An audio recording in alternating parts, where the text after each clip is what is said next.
अच्छा, योगा आप कह रही है कि जो जिनका वेट ज्यादा है वो तो एक्सरसाइज नहीं कर सकते, तो वो योगा कर सकते हैं? क्योंकि योगा के तो पोस्चर्स ही बहुत खतरनाक किस्म के होते हैं, क्योंकि इसमें स्ट्रेचिंग बहुत ज्यादा करनी पड़ती है। अच्छा, योगा को ना हमने वो एक स्पेसिफिकली बनाया है कि शायद वो कोबरा आसन जरूरी है, शायद वो स्ट्रेचिंग बहुत जरूरी है, ऐसा बिल्कुल नहीं। योगा में बेसिक यानी अगर किसी खातून की सर्जरी हुई है ना 3 या 4 दिन पहले, तो वो भी योगा कर सकती है। आप देखिए हमारे ज्यादा सी सेक्शंस के बाद डॉक्टर्स कहते हैं कि अब आपका सी सेक्शन हुआ है तो हमारे तो सी सेक्शन जो है 20 दिन बेड से नहीं उठती। नहीं, लेकिन वो आप उस वक्त बेड पे लेटे लेटे योगा करें ना। अच्छा, बेड पे लेटे लेटे योगा करें, बैठ के करें, थोड़ा सा पाँव मूव करें, सबसे सेफर जो एक्सरसाइज है। आपने बड़ी जबरदस्त बात की सी सेक्शन के हवाले से, आई वांट टू डिस्कस मोर।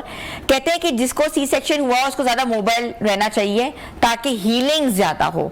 हमारे यहाँ कॉन्सेप्ट ये है कि एक्सरसाइज ना करो, बेल्ट ना लगाओ, चलो ना, फिरो ना, बस एक तरीके से ना आप बिल्कुल स्टिफ होके बेड पे लेटे रहें। कैसे? देखिए बॉडी बहुत ज्यादा ना जो बल्की हो जाती है सी सेक्शंस के बाद, उसका रीजन ये है कि उस वक्त आपका टिश्यू सॉफ्ट होता है, ठीक है, बॉडी दोबारा से उस प्रोसीजर में आ रही होती है, वापस रीशेप हो रही होती है, अल्लाह ताला उसकी हीलिंग कर रहे होते हैं। तो अगर उस वक्त ही आप इसको पकड़ लेना, उस वक्त ही आप बेल्ट्स यूज करना शुरू कर दें, उस वक्त ही आप थोड़ी सी इनहेल एक्सहेलिंग की प्रैक्टिस करो बेड पे लेटे लेटे। योगा के इतने पोस्चर्स हैं जो आराम से आप बेड पे लेटे लेटे कर सकते हैं, तो उस वक्त ही स्टार्ट कर लेना अगर, तो आपकी रिकवरी का टाइम है उसमें बड़ी जल्दी आपका जो रीशेप बॉडी होती है वो कवर अप होना शुरू होती है। ठीक है, आप रेस्ट करें, अच्छी डाइट लें, प्रोटीन डाइट लें, लेकिन इतने घी से भरे हुए पराठे और ये सब चीजें ना लें जिसकी वजह से वेट बढ़ रहा होता है। इसका मतलब है कि जो हमारी खवातीन है ना, ये खाने में एहतियात नहीं करती, बिल्कुल ऐसा ही है।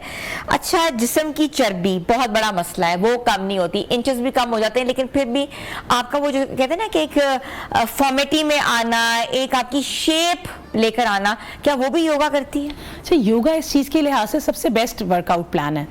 आप जब भी आप कार्डियो करें, आप स्ट्रेंथ एंड ट्रेनिंग करें, जब आप छोड़ देते हैं ना तो उसके बाद आपकी बॉडी सैगी होना शुरू हो जाती है, मसल लूज होना शुरू हो जाता है। अब जो मसल लूज हुआ, 1 महीना लगा के आपने स्ट्रेंथ एंड ट्रेनिंग की, मसल आपने बिल्डअप किया, छोड़ दिया, 15 दिन बाद मसल ब्रेक होना शुरू हो जाएगा, वो फ्लैबी होगा, फ्लैबी हो जाएगा, ठीक है ना। अब जब आप योगा से वर्कआउट करते हैं और योगा से वेट लॉस करते हैं, तो जो आपने वेट कम किया है ना 5-6 महीने तक, तो अगर आपका वही बैड लाइफस्टाइल है तब भी वो वापस नहीं आता। आयशा, हमारा मसला ये कि हमारी बॉडी जो है एशियन वुमेन पीयर शेप्ड होती है। जी बिल्कुल, ठीक है, हम सारी जो है वो पीयर शेप्ड है, वन समहाउ टू अदर, हमारा यही स्ट्रक्चर है।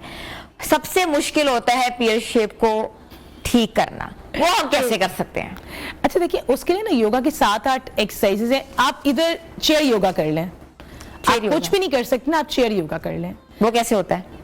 थोड़ा सा आप करके दिखाएं ना, आप करके एक पोस्चर दिखा सकती हैं? नहीं, मैं करके तो जैसे हाँ, आपके दोनों जो पाँव है ना वो फ्लोर के साथ लगे होने चाहिए। योगा के लिए बैठे फ्लोर पे लगे हो। ये देखिए, ओके, आपने अपनी कमर को, बैक को स्ट्रेट किया, ठीक है, ठीक है, लाइक मैंने स्ट्रेट किया, ठीक है, ये अपने दोनों हाथ ऊपर किए, 1 2, चिन इसको टच करना, अपनी एल्बो इसको टच करना है, हाथ टच करें, टच करें। अब आप देखिए मुझे एक मम्मी पाउच बना हुआ है, कोई मुश्किल तो नहीं है ना इसमें? नहीं, बिल्कुल मुश्किल नहीं। अभी देखिए जो मम्मी पाउच आपका बना हुआ है, हाँ। एक तो उसको आपके मम्मी पाउच को ये अच्छा, कि जो एक्स्ट्रा आपके जो लव हैंडल्स कहते हैं उसको मम्मी पाउच भी कहते हैं। हाँ, लव हैंडल्स तो यहाँ होते हैं, मम्मी पाउच होते हैं जो बैली हमारी अंदर नहीं जाती। ओके, ठीक है। अच्छा, अब आपने ये कर लिया, हाँ। अच्छा, अब आपने एक पाँव को सिर्फ स्ट्रेट करना है, ठीक है, ठीक है, ये हाथ यहाँ रखा, ऊपर लेकर जाए, ऊपर लेकर जाए, ऊपर लेकर जाए, राइट, हाँ, इस तरह से। अभी देखिए इसमें कुछ मुश्किल नहीं है, कुछ मुश्किल नहीं है इसमें, लेकिन देखिए आपने देखिए मेरा हाथ कॉन्स्टेंटली मेरे नी के ऊपर है, जो नी ऊपर जा रहा है, क्यों? कि I have to support the muscle, क्योंकि हो सकता है मेरे मसल को तो आदत है, लेकिन हो सकता है किसी और को स्ट्रेन आ जाए, ठीक है। अब आप यहाँ चेयर पर बैठे हुए हैं, तो आपने अपने लव हैंडल्स पर काम करना है, ठीक है ना। आप दोनों हाथ ऊपर लेकर जाएं, ठीक है, क्लैप क्लैप क्लैप क्लैप। इसमें होता है क्या मुश्किल है? हाँ, ये बहुत आसान है। साइड्स पे काम करना चाहते हैं, हाँ, ठीक है, आप यूं करके, आप यूं करके बिल्कुल चेयर पे यहाँ ऊपर स्ट्रेच करें, थोड़ा सा बॉडी को स्ट्रेट करें, थोड़ा सा साइड पे ले जाएं। अब आप देखिए, अगर आपका पोस्चर स्ट्रेट है तो सिर्फ लोअर एंड पे वेट नहीं आ रहा, आपके लव हैंडल पर काम हो रहा है। हाँ, अगर आपका पोस्चर गलत है तो आएगा स्ट्रेन। अब उस गलत पोस्चर क्या होता है? जब आपने कभी भी अपनी कमर का कोई भी पोस्चर करें, स्पेशली लव हैंडल्स का, तो हमेशा दोनों पाँव के दरमियान गैप होना चाहिए। ओके, ये गैप है, ठीक है। अब आपने स्ट्रेच किया, अब आप करके देखिए एक्सरसाइज, और आप दोनों पाँव को साथ ज्वाइन करके देखिए एक्सरसाइज।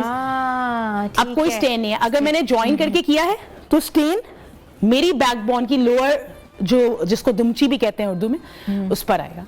ठीक है, तो Okay. आपने पोजीशनिंग को देखना। ये आपका सिटिंग योगा है। ये सिटिंग योगा है। ठीक है। अब बैठे बैठे आप चाहते हैं कि भाई आप किचन में इवन काम कर रहे हैं, हम किचन में काम करें, वहां भी योगा कर सकते हैं। ठीक है, अच्छा, वहां कैसे करते हैं?